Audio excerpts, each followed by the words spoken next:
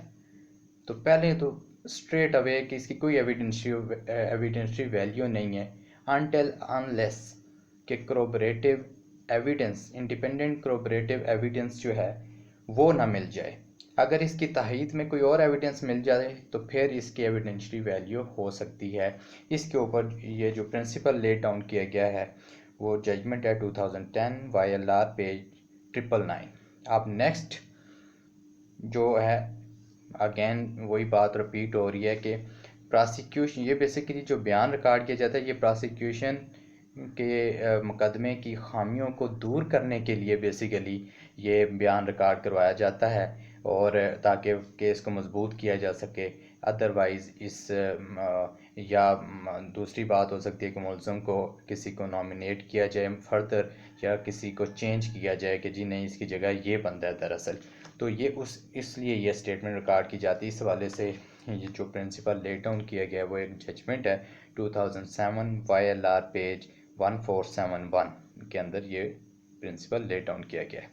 So now ہم اس چیز کو دیکھتے ہیں کہ کیا تتمہ، وہی بات رپیٹ کہ تتمہ بیان کی روشنی میں، سپلیمنٹری بیان کی روشنی میں سزا ہو سکتی ہے یا نہیں.